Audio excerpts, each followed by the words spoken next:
The following is a world-class Bullshitters exclusive. In 2016, the world's greatest cinematic abortion took place. They remade Ghostbusters. It's a tale as old as time.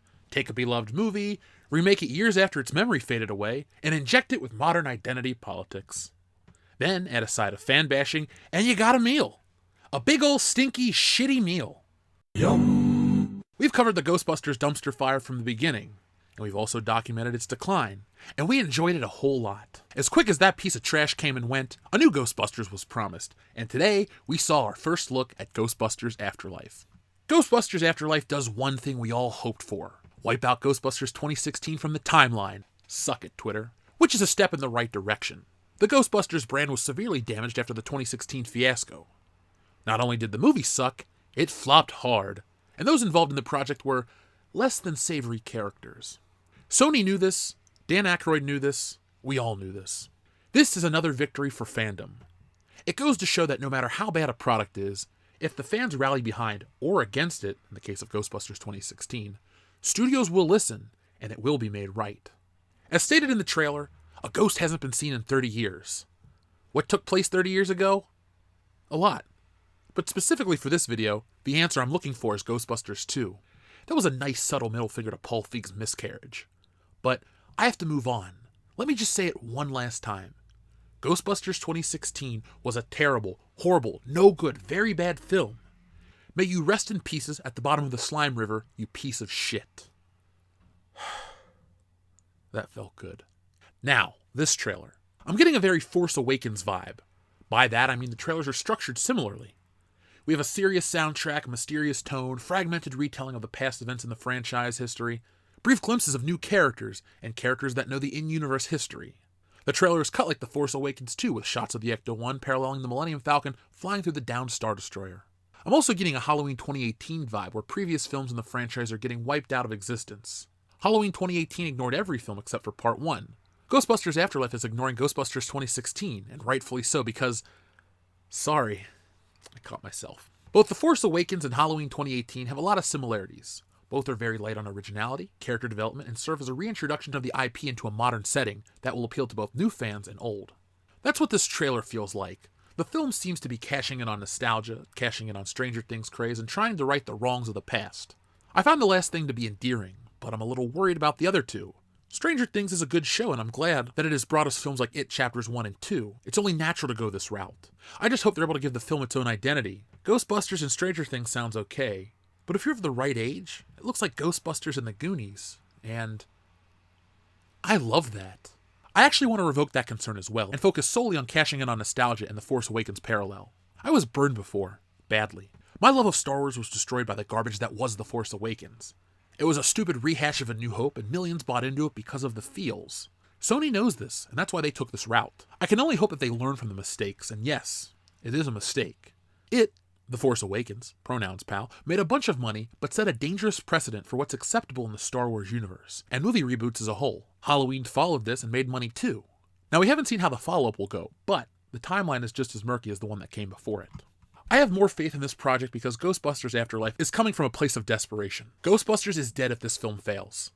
Sure, they can make high-end collectibles and sell t-shirts forever, but there comes a time when it's too late. Some would argue that it already is too late. For me, the true Ghostbusters 3 was the 2009 video game. It's the last time all four Ghostbusters were together. With the loss of Harold Ramis, we'll never get the team back. Sony can never recapture the magic. Instead, they're attempting to pass Ghostbusters on to the next generation. Again, it could work, but a few things must be done. The Ghostbusters, the real ones, not those, they are the cartoon. Yes, these ones, must not be disrespected, shown up, or belittled at the expense of these kids. We're going to see the original Ghostbusters. The kids are the unproven element. They also must be used properly, not relegated to useless cameos like in the 2016... Nope. Not gonna do it. To be as direct as possible, this trailer was alright. The kids are alright, and I'm a huge Paul Rudd fan. I like what Sony's trying to do. Ghostbusters is one of the best franchises of the 1980s, and they fucked it up once. But they are trying to correct it. I say give them a chance. Personally, I need to see more before I throw my money at them, but this trailer did nothing to dissuade me from seeing the film either. I do have one major concern though. It's not the fact that they're in a small town, or that Paul Rudd is essentially Harrison Ford in The Force Awakens. It's worse.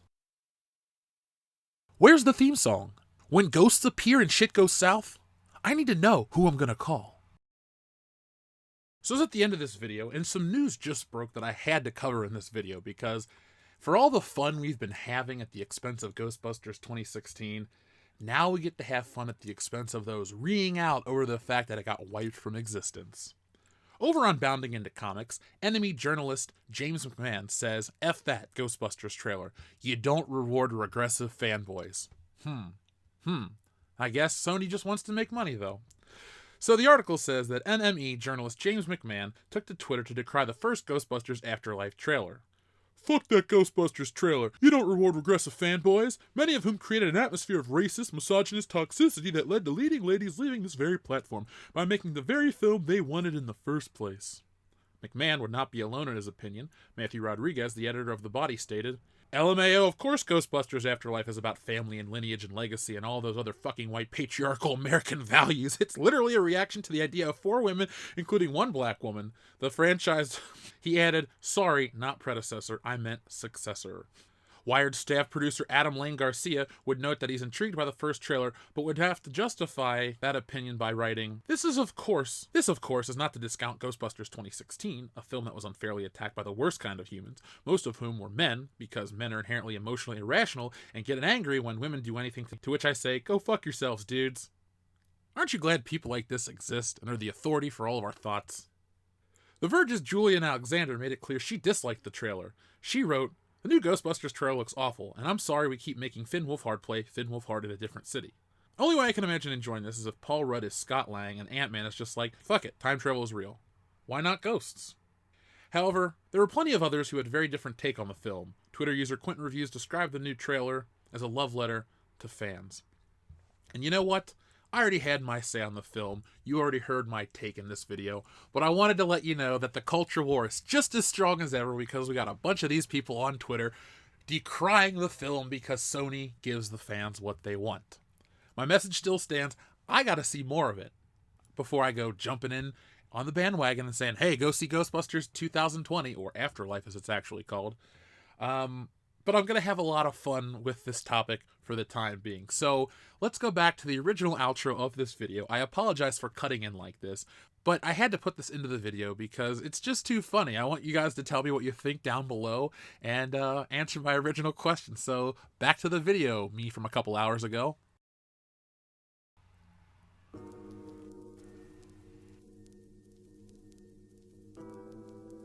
So what did you think of the Ghostbusters Afterlife trailer? It's weird talking about a new Ghostbusters film that doesn't have the letters 2016 behind it because for 3 long years, they tried to keep me down. That's a Triple H reference. But for 3 long years, we had to suffer from the garbage that was Ghostbusters 2016. When you'd Google Ghostbusters, what popped up? Melissa McCarthy's stupid face. What should pop up? Dan Aykroyd, Bill Murray, Harold Ramis, and of course, Ernie Hudson. And maybe Sigourney Weaver and Rick Moranis. Ooh, speaking of Rick Moranis, this movie would be awesome if they found a way to incorporate Rick Moranis into the film. Louis Tully is probably one of the unsung heroes, one of the intangible elements that made Ghostbusters great, because for as great as the 4 guys are, and I love them all, you also had Louis, who was just as funny, if not funnier than all of them, actually. Maybe you like Bill Murray's drier humor, maybe you like Harold Ramis and Dan Aykroyd, and Ernie Hudson's the straight man, so he's not as funny. A couple lines like, ooh, it's a big Twinkie. That works, but Louis Tully is amazing. And I would love to hear the line, who does your taxes, at the end of this movie. Just, maybe play off of that. I don't know. I'm kind of fanboying out about Ghostbusters right now, so I'm going to pull it back, and I'm going to ask you again, what did you think of this? As I said, I thought it was just okay. I watched it, I got those vibes, I thought about the past, but I also had to remove myself from that past because I don't think it'd be a fair assessment of this trailer to base it solely on my disappointment with Disney Star Wars, because Disney Star Wars is a topic for another video, which was already in production before this news came out. So come back tomorrow to hear how the fans have abandoned Disney Star Wars, and The Rise of Skywalker is not looking as good as they might think. Lowered box office projections, fans turning on the film before it came out, and this isn't even just a fandom menace thing. This is just Facebook and all these other social media platforms where fans are voicing their displeasure. But again, come back tomorrow for that. So I usually end this video with a statement, and I'm going to in a moment, but I have another question for you. Who's your favorite Ghostbuster? Me, I'm a Dan Aykroyd fan, so that makes me a Ray Stantz fan. Love him, think he's funny. Plus, I'm a big Dan Aykroyd enthusiast in general. Love to listen to him on the Joe Rogan podcast, his sci-fi stuff. Interesting guy, and he's one of the reasons why Ghostbusters is as great as it is. Another is Ivan Reitman, and now this film is being directed by Jason Reitman, who is the son of Ivan Reitman, brother of Catherine. You know, that's how families work. But I digress. My point I'm trying to make, though, is this isn't an unknown element like a J.J. Abrams coming in as a fan of Ghostbusters. This is a guy coming in that knows Ghostbusters, that was there from the beginning. His dad did it. His dad's going to have insight. He's going to listen to his dad. This is not like Sony and Paul Feig earlier, where they thought they knew what was right. They were going to try to cash in on Bridesmaids and Melissa McCarthy and Kristen Wiig and tell the men to go fuck themselves. This is not that. This is an olive branch to the fans. And the more I think about it, the more I talk about it, the more I realize that I want this movie to succeed just so we can stick it to Ghostbusters 2016 one last time. It is the fake Shemp. It is the embarrassment, the redheaded stepchild, the 1967 Casino Royale, or the 1983 Never Say Never Again film. Those are James Bond movies that are unofficial. We don't talk about those anymore. And I hope that we stop talking about Ghostbusters 2016. I know, I should be the one to start, but I won't, because it's funny, and I love to make fun of it. So folks, thank you for watching. Thank you for joining this channel. We've had thousands of new subscribers over the last few weeks. We actually got our little email from YouTube the other day talking about how big our channel's grown this year, and we've more than doubled. So I'd like to say thank you to everybody. It's been a hell of a year, a hell of a ride. We appreciate each and every one of you. So folks, it's time for the message. If you're new to this video, you're like, what are you talking about, dude? It's simple. If you watch these videos, I got a request. Go out into the world and be excellent to each other.